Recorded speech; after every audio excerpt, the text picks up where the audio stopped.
안녕하십니까?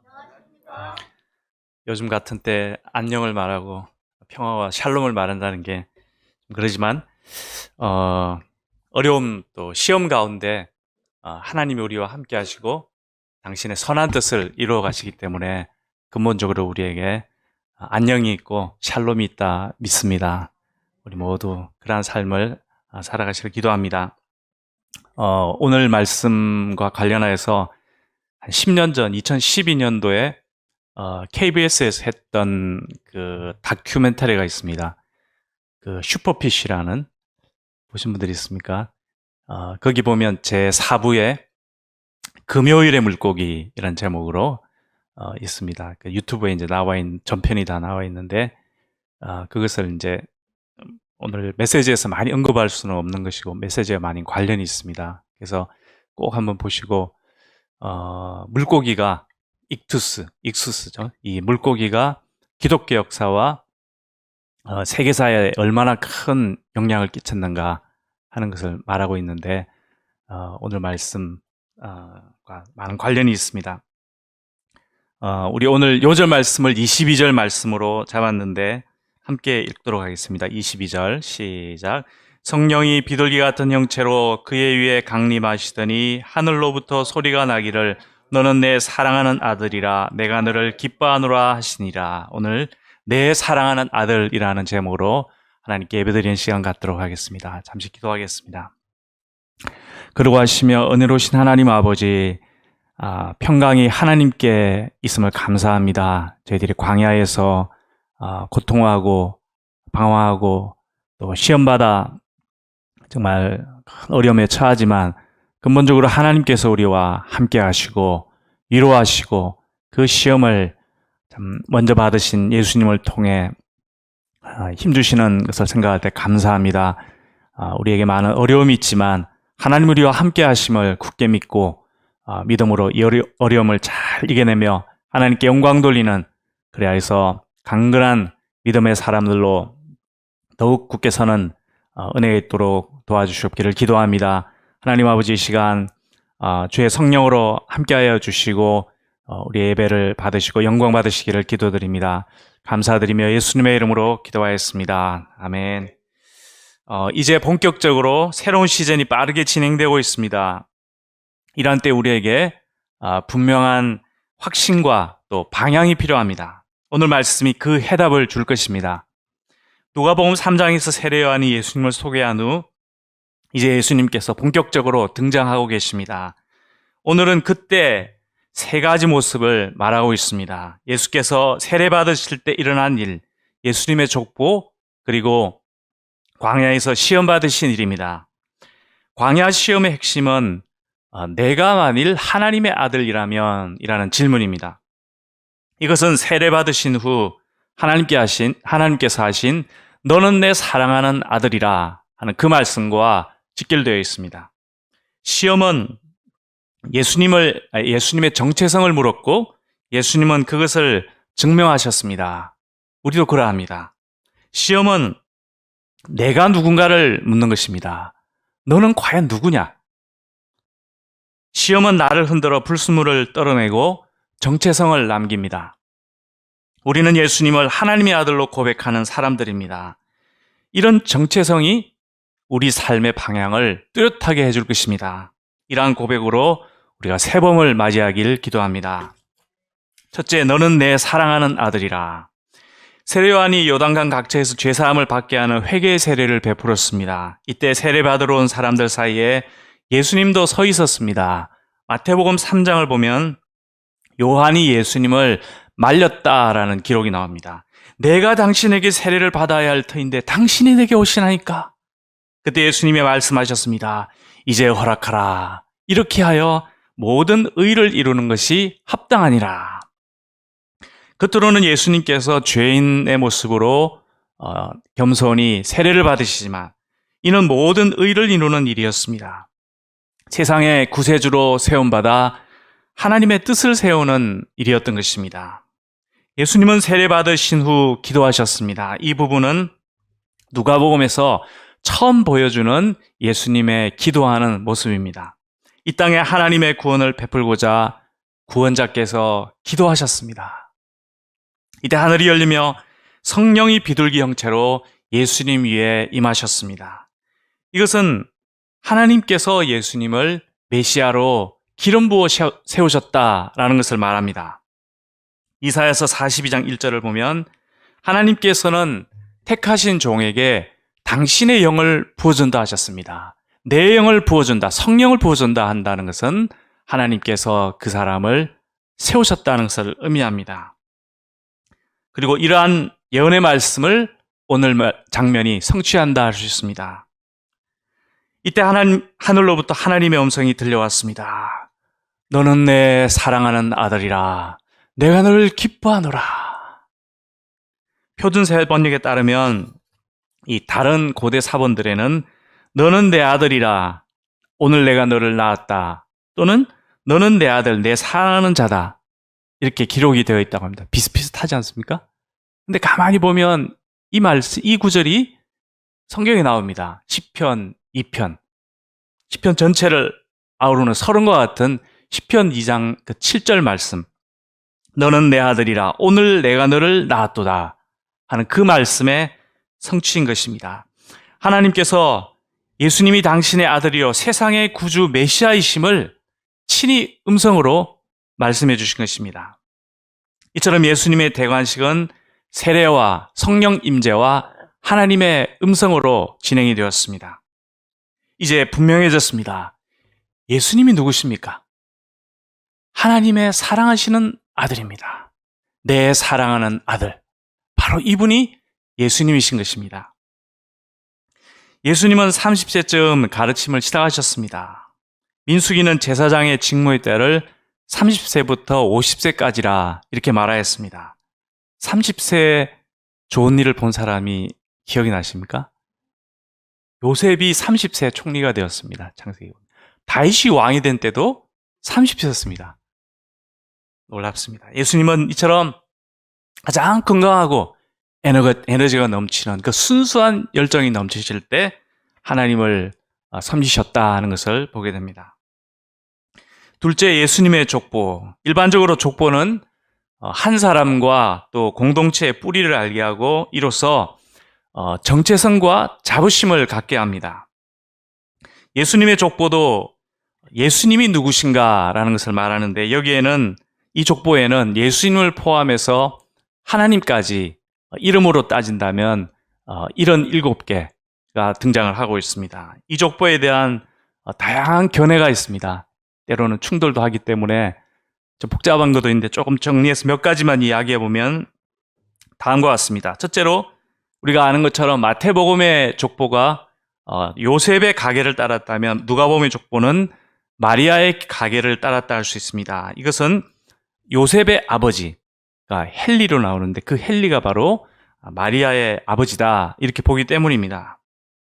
둘째로 마태복음의 족보는 아브라함까지만 기록이 되었습니다. 그것은 이 기록의 족보의 그 관심이 족보가 유대적인 성격을 갖고 있다 이렇게 한다면 누가복음의 족보는 아브라함을 넘어서 저기 아담까지 언급을 하는데 이것은 이방인을 염두에 둔 모습이다 할 수 있습니다. 셋째로 마태복음의 족보가 다윗과 바벨론 포로기를 기점으로 14로 나눈 것을 우리는 기억합니다. 누가복음의 족보는 14의 반인 7을 주기로 해서 중요한 이름이 등장한다 이렇게 말하기도 합니다. 넷째로 마태복음의 족보는 다윗의 아들 솔로몬을 따라 유다 왕들을 언급하며 예수님의 이름입니다. 솔로몬. 그런데 누가복음은 다윗의 아들 나단, 이 나단을 따라 유다 왕들이 아니라 왕이 아닌 사람들을 언급하면서 예수님과 연결을 시키고 있습니다.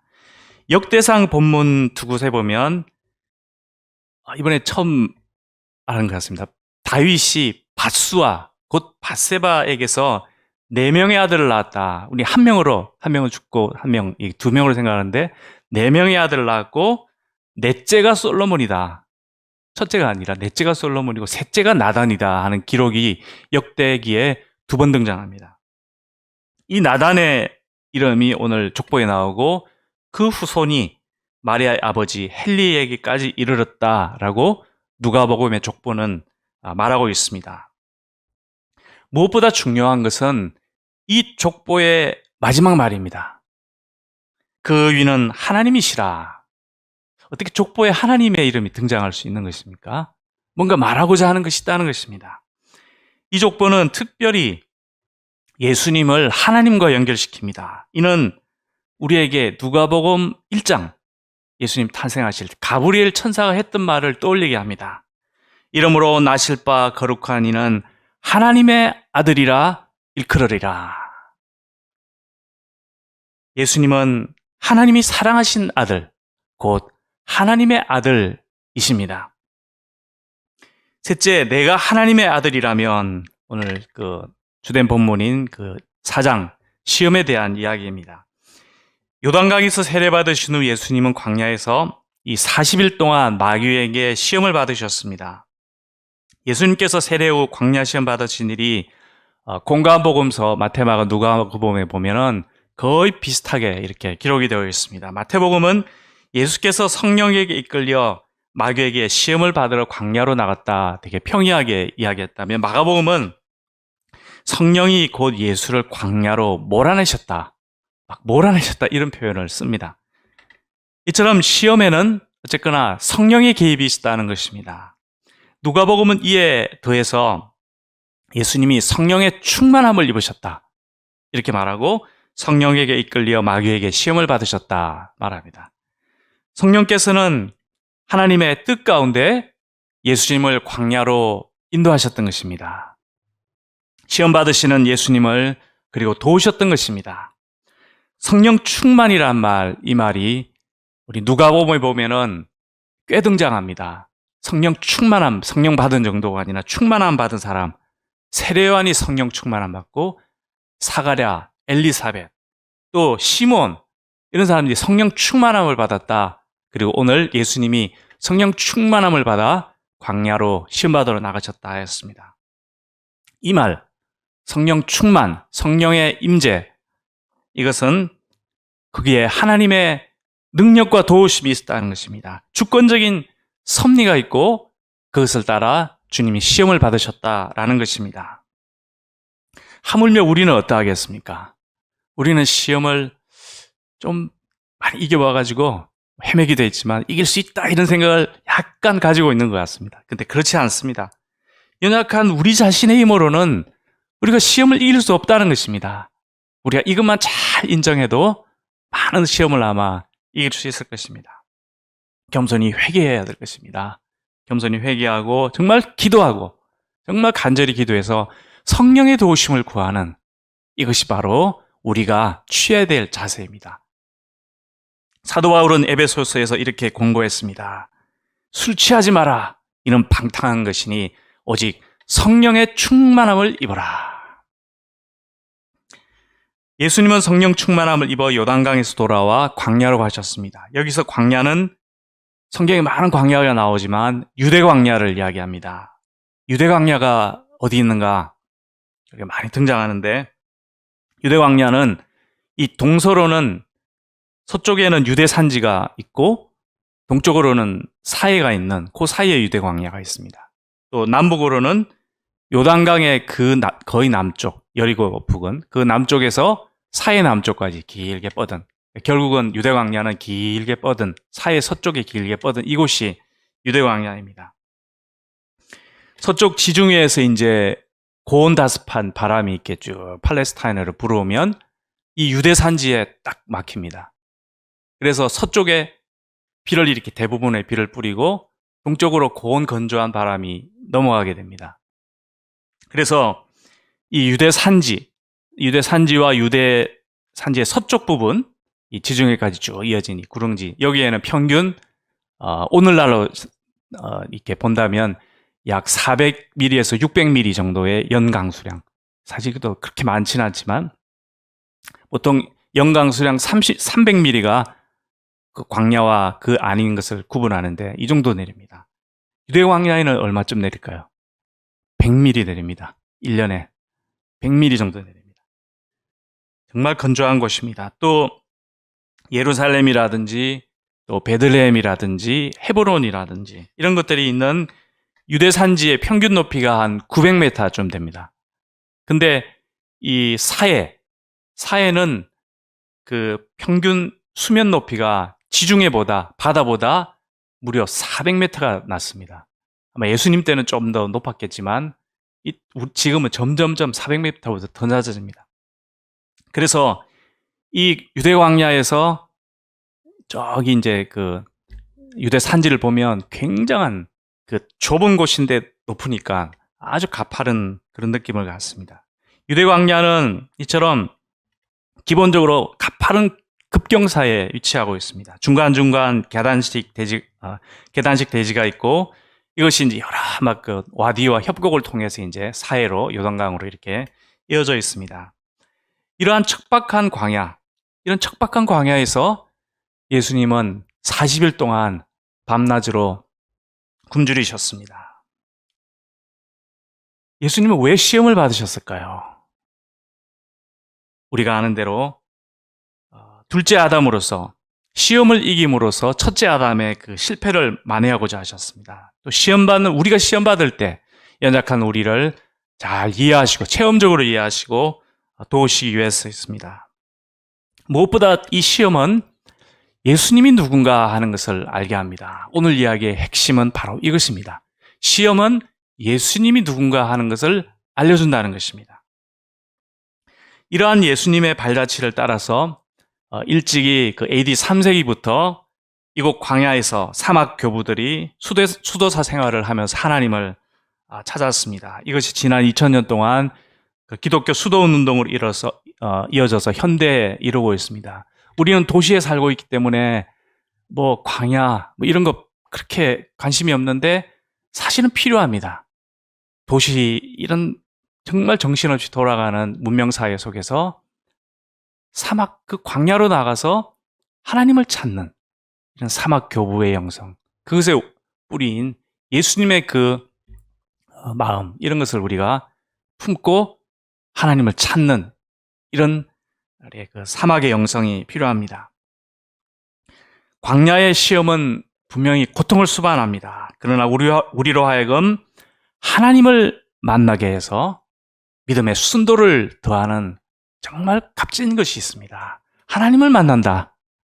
이것이 얼마나 소중한 것입니까? 바로 이 광야에서 만날 수 있는 것입니다. 고통스러운 가뭄과 겨울이 그 고통을 통해서 자연을 건강하게 하듯이 광야의 시험이 우리의 삶에 주는 유익이 있다. 정말 크다 하는 것을 우리가 기억해야 할 것입니다. 마귀의 이제 세 번의 시험에 대해서 살펴보도록 하겠습니다. 첫 번째 시험은 이와 같았습니다. 내가 만일 하나님의 아들이었던 이 돌들을 명하여 떡덩이가 되게 하라. 이에 예수님은 기록된 바 사람이 떡으로만 살 것이 아니라 하였느니라 하셨습니다. 내가 만일 하나님의 아들이었던 이 질문이 첫 번째와 세 번째 질문에 반복해서 나옵니다. 시험은 결국 이것을 묻는 것입니다. 내가 하나님의 아들이었던 이것을 묻는 것입니다. 하나님의 아들로서 그 능력을 자신의 다급한 문제를 해결하는 데 먼저 쓰라. 이것이 바로 첫 번째 질문이었습니다. 그래서 스스로를 구원해보라. 이렇게 유혹한 것입니다. 그러나 예수님은 자기 자신을 구원하지 않으셨습니다. 자기 구원보다 타인 구원을 위해서 하나님의 능력을 꼭 참고 비추하셨습니다. 또한 이 대목은 구약에 나오는 이 광야 생활, 그 광야의 만나를 연상시킵니다. 신명기 8장은 하나님께서 이스라엘에게 광야의 고난을 왜 주셨는가? 라는 것을 이야기하고 있습니다. 하나님께서 광야에서 이스라엘을 낮추시고 시험하시고 줄이게 하며 만나를 먹이신 이유는 그것은 사람이 떡으로만 살지 않고 여호와의 입에서 나오는 모든 말씀을 따라 산다라는 것을 가르쳐주기 위해서라는 것입니다. 아주 분명하게 광야의 그 의미를 이야기하셨습니다. 예수님은 이 대목을 인용하셨습니다. 사람이 떡으로만 살 것이 아니라, 그리고 말은 안 하셨지만 여호와의 입에서 나오는 모든 말씀으로 산다. 이렇게 대답하신 것입니다. 하나님께서 만나를 주신 이유는 결국은 만나 먹고 배불러라 이것도 있지만 이 만나를 주신 분이 누군가? 하나님이시구나. 하나님의 입에서 나오는 말씀으로 우리가 살아가구나. 그 하나님을 의지하도록 하는 것이 바로 만나를 주신 목적이었습니다. 모든 것이 하나님께로부터 나옵니다. 영의 것, 영의 양식, 육의 양식. 왜냐하면 사람이 영의 존재요, 육의 존재, 이 두 가지 측면을 가진 존재이기 때문입니다. 우리는 예수님께서 요한복음 6장에서 오병이어로 무리를 이제 먹이신 후 무리들이 막 그 다음날 막 몰려와가지고 떡 주세요 이렇게 한 것을 기억합니다. 그때 예수님은 분명히 떡을 주셨는데 너희들이 떡 먹고 배불렀구나. 썩는 양식을 위하여 일하지 말고 영생하도록 있는 양식을 위해서 일하라. 그렇게 살아라. 이렇게 말씀하셨습니다. 그리고 나를 먹어라. 나의 살과 나의 피. 내가 생명의 양식이다. 이렇게 말씀하셨습니다. 육의 양식을 주시면서도 영의 양식을 동시에 주신 것입니다. 그리고 영의 양식을 더 사모해야 된다. 이런 메시지를 주셨습니다. 이러한 육과 영의 조화, 이것이 신약이든 구약이든 이렇게 자세히 보면 육과 영의 조화, 이것이 조화에 이렇게 나타나 있습니다. 이것은 창조의 질서에도 나타납니다.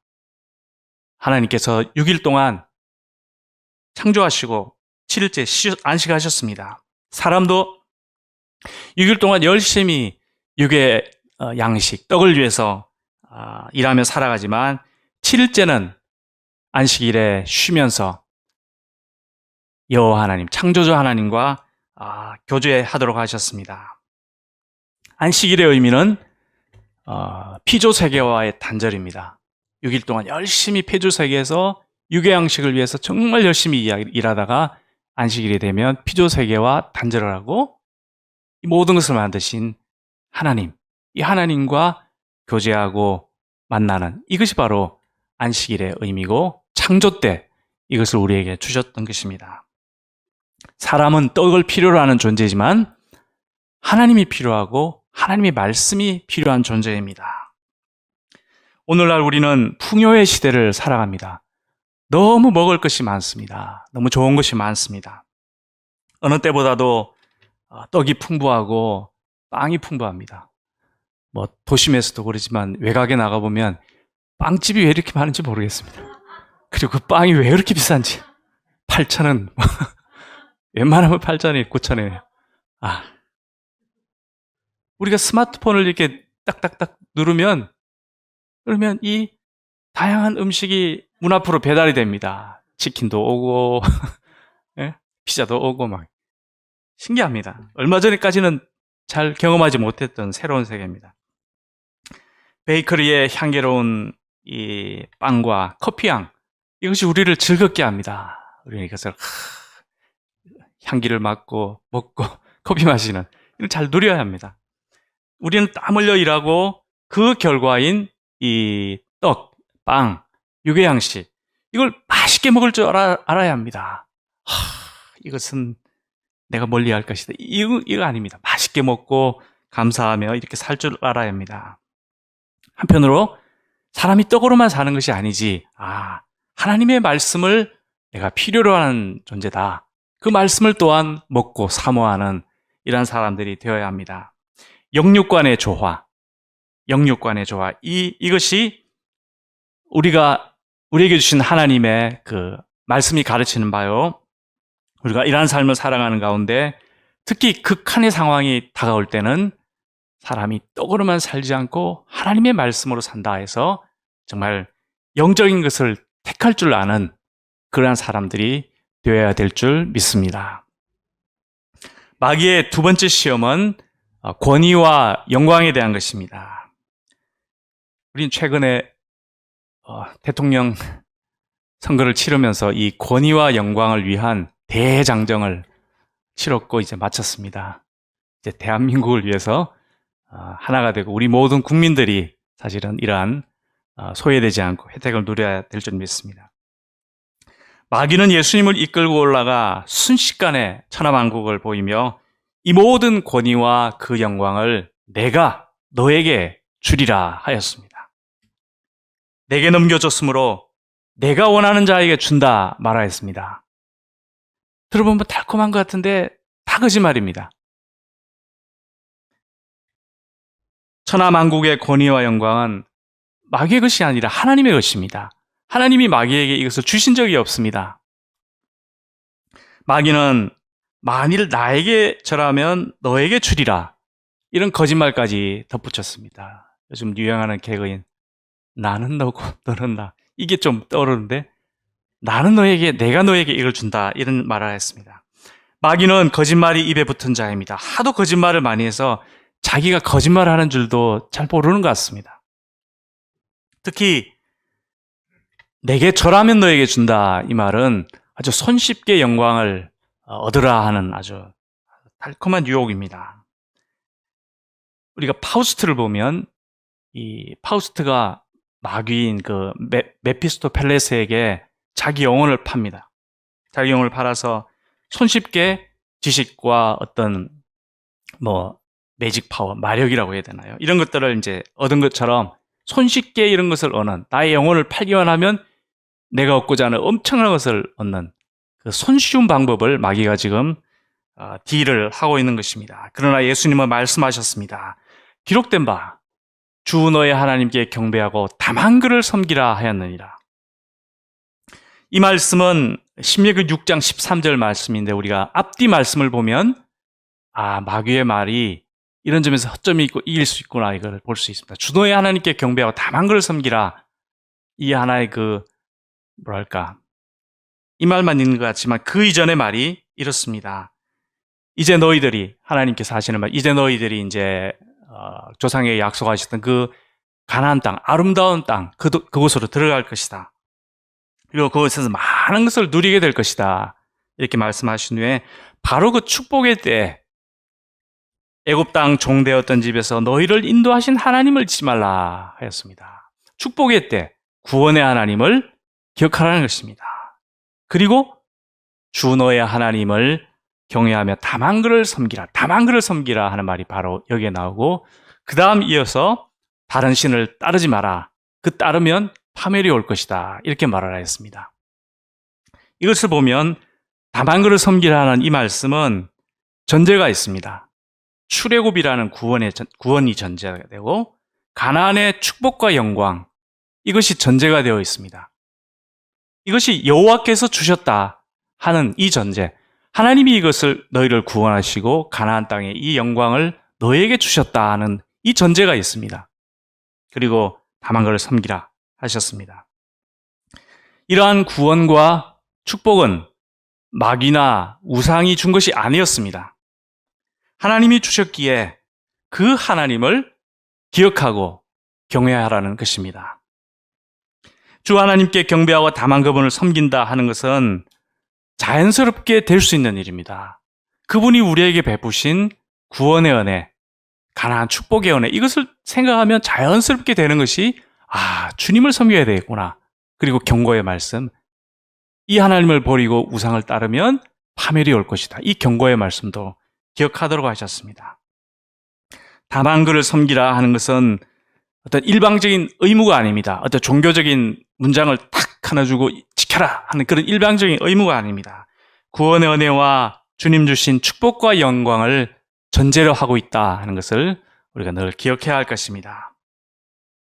예수님은 하나님만 경배하신 하나님의 아들이셨습니다. 극한의 고통 가운데 엄청난 영광을 순식간에 눈앞에 보여주셨을 때 현혹되지 않고 하나님만 섬긴다, 그 원칙에 조금도 흔들리지 않으셨습니다. 예수님은 모든 영광이 하나님 아버지께로부터 났다, 이것을 믿어 의심치 않고 다만 그분께만 머리 숙인 분이었습니다. 세 번째로 마귀의 시험은 절대 신뢰에 대한 것이었습니다. 마귀는 예수님을 예루살렘 성전 꼭대기에 세웠습니다. 왜 하필 여기에 세웠을까요? 이게 랍비 문헌에 보면은 메시아가 오시면 성전 그 꼭대기에 설 것이다. 이런 기록이 있다고 합니다. 이것이 아마 배경이 된 것 같습니다. 마귀는 말했습니다. 내가 만일 하나님의 아들이어든 뛰어내리라. 그리고 시편 91편을 인용해서 하나님이 너를 지키실 것이다. 너의 발이 돌에 부딪히지 않게 하실 것이다. 이렇게 말을 하였습니다. 마귀도 기록된 말씀을 인용합니다. 우리가 오늘날 신천지라든지 이런 이단들을 보면 특징이 말씀을 잘합니다. 이 말씀 저 말씀 막 가져와서 이야기하는데 문맥에서 보면 가져와서 마음대로 이렇게 하고 싶은 말을 하는데 말씀을 이용하고 있다는 것을 우리가 간파할 수 있습니다. 마귀는 네가 메시아가 아니냐? 하나님의 아들이 아니냐? 그럼 증명해보라. 이렇게 말한 것입니다. 하나님이 너를 지켜주는지 하나님을 한번 시험해볼래? 라는 것입니다. 예수님의 대답을 보면 결국 이것은 하나님을 시험하는 것이었습니다. 이때 예수님이 뛰어내렸다면 어땠을까요? 좀 이상하지 않습니까? 하나님의 아들이다. 나를 지켜주 이상한 것입니다. 능력을 엉뚱한 데 쓰는 것이고 하나님을 시험하는 것입니다. 하나님과의 어떤 신뢰 관계성에 금이 가는 것이 됩니다. 예수님은 신명기 6장 16절 말씀으로 단호하게 대답하셨습니다. 주 너의 하나님을 시험치 말라 하였느니라. 예수님 아주 분명하십니다. 다만 그를 섬기라. 주 너의 하나님을 시험치 말라. 하나님은 시험의 대상이 아니라 절대 신뢰의 대상입니다. 이상 살펴본 오늘 본문을 기초로 해서 세 가지 점을 정리하고 우리의 삶에 한번 적용해 보고자 합니다. 첫째로 왕관의 무게를 견뎌야 한다는 것입니다. 왕관의 무게. 예수님에게 하나님의 아들이란 이름이 주어졌을 때 그 이름이 주는 무게가 있었고 예수님은 그 무게를 견뎌내셨습니다. 하나님 아들다운 모습을 보이셨습니다. 우리는 예수님을 하나님의 아들로 믿는 사람들입니다. 우리에게는 그리스도인이라는 이름이 주어졌습니다. 이 이름이 주는 무게가 있습니다. 또 여기에 대해서 목자라는 이름, 이 이름이 주는 무게가 있습니다. 이 왕관의 무게를 잘 견뎌내는 삶을 사는 것이 바로 오늘 예수님이 이야기하는 것이라 생각됩니다. 그 이름 때문에 그리스도인이다, 목자다, 제자다, 이 이름 때문에 받는 어떤 어려움이 있고 박해가 있고 시험이 있을 것입니다. 그걸 견뎌내는 것, 이것이 우리의 삶입니다. 그리고 이겨낼 때 어떻게 됩니까? 예수 믿는 사람이 어떤 사람인가? 우리가 이것을 잘 이겨내면 예수님 믿는 사람이 이거구나. 또 예수님이 이런 분이시구나. 이것을 나도 알고 세상 사람들도 알게 되는 것입니다. 초대교회 때 로마의 박해가 있었다는 걸 잘 알고 있습니다. 이것은 오늘날 우리가 당하는 크고 작은 이 어려움에 비하면 정말 감당하기 어려운 무서운 그러한 박해였습니다. 로마가 그리스도인들에게 이렇게 시험했다 말할 수 있습니다. 너희가 예수를 하나님의 아들로 믿느냐? 이걸 시험한 것입니다. 황제가 하나님의 아들인데 예수가 하나님의 아들이라고 믿느냐? 이걸 시험한 것입니다. 하나님께서 이러한 로마의 박해를 초대 성도들이 잘 이겨내도록 도우셨습니다. 그들은 왕관의 무게를 견딘 사람들입니다. 그들이 어떤 왕관을 썼을까? 하나님 그들에게 어떤 왕관을 주셨을까 생각해 보면은 저는 그것이 익수스가 아닌가 생각이 듭니다. 처음 말한 익수스. 물고기라는 뜻이죠. 물고기란 헬라어인데 이 5개 알파벳을 예수, 그리스도, 하나님의 아들, 구세주, 이 처음 알파벳을 모으면 물고기라는 단어가 됩니다. 그래서 그 물고기가 기독교 역사에 그렇게 중요했고 나중에 그 금요일에 물고기 보면 그 정말 놀라운 이야기가 쫙 펼쳐집니다.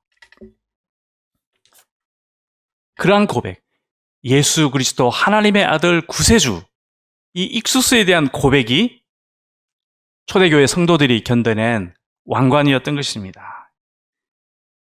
우리도 이 초대교회 성도들처럼 하나님의 아들을 믿는 사람들입니다. 우리 누군가 예수가 하나님의 아들이다, 이것을 믿는 사람들입니다.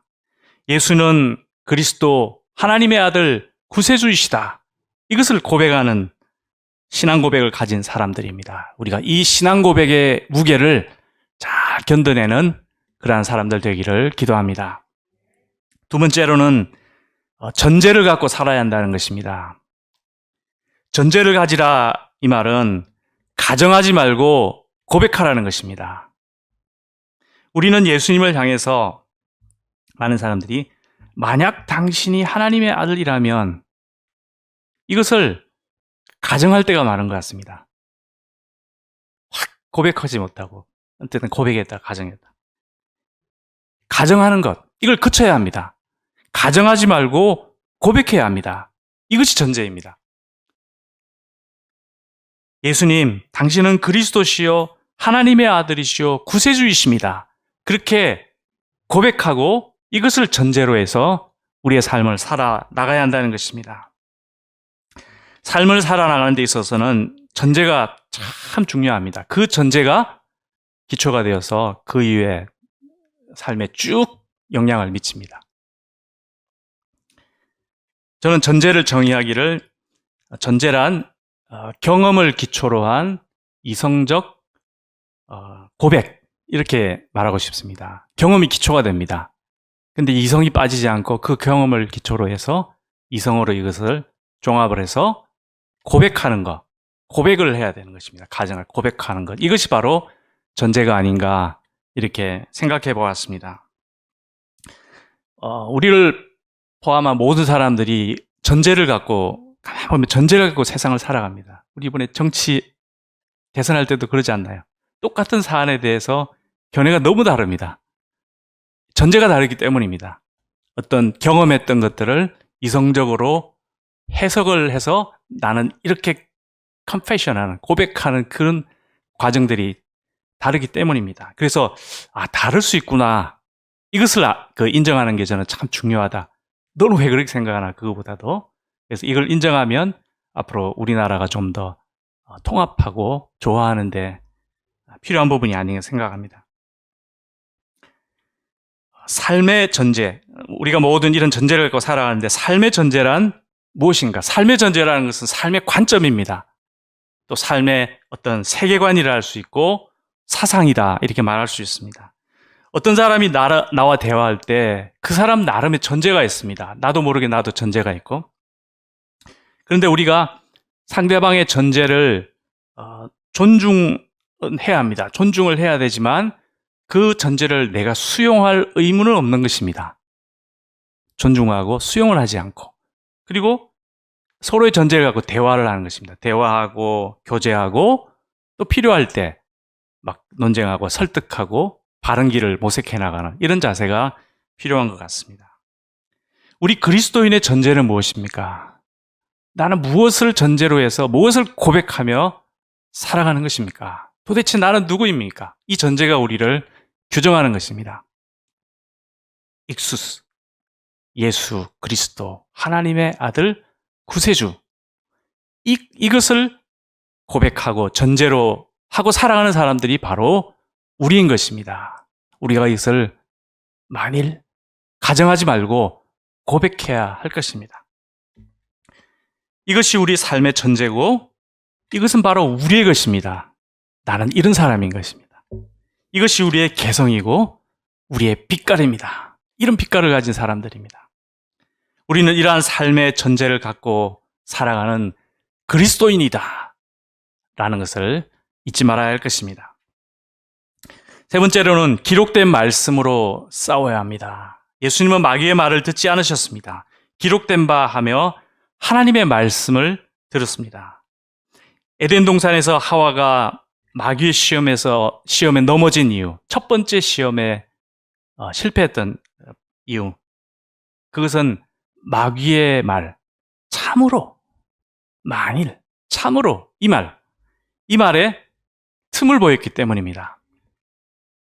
그녀는 감사함이 부족했고 또 금지하신 것에 대한 반발심도 있을 수 있었습니다. 그러나 가장 큰 문제는 하나님의 말씀을 약간 잊어버렸다는 것입니다. 선악을 알게 하는 나무의 열매는 먹지 말라 한 그 하나님의 말씀을 듣지 않은 것입니다. 말씀을 의심했을 때 마음에 틈이 생겼습니다. 그 틈을 헤집고 마귀가 그 마음을 휘젓고 무릎 꿇게 하였던 것입니다.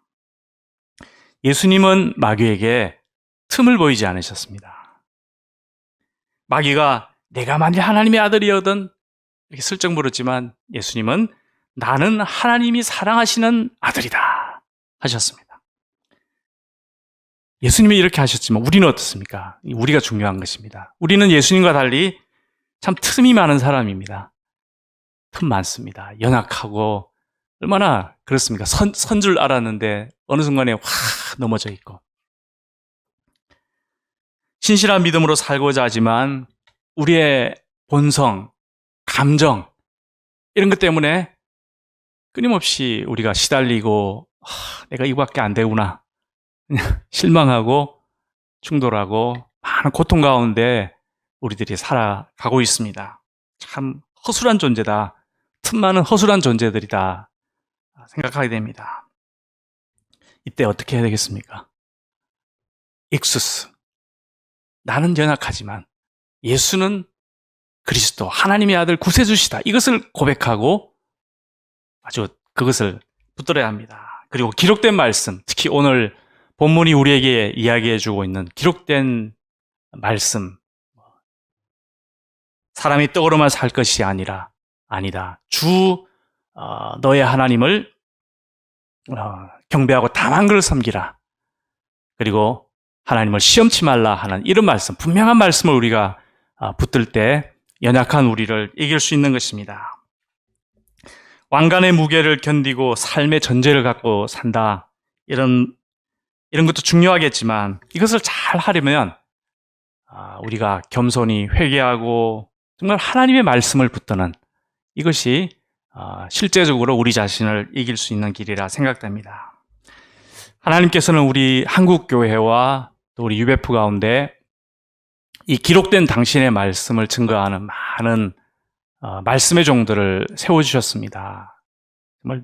정말 훌륭한 이 말씀의 종들이 우리 가운데 하나님 말씀을 들려주셨습니다. 우리 가운데는 이사물 선교사님, 정말 그 빼어난 하나님의 말씀의 종을 우리에게 보내주셨습니다.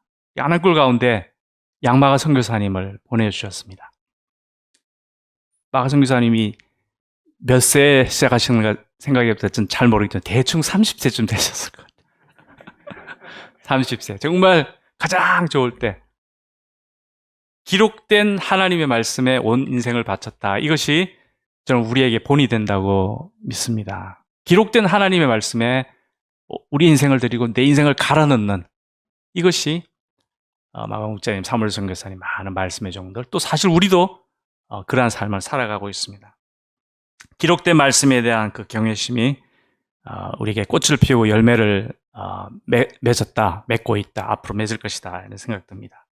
그리고 그러한 일이 기록된 말씀에 대한 경외심, 그것이 우리 목자님들, 사모님들, 우리 학생 목자님들 통해서 이어져 오고 있습니다.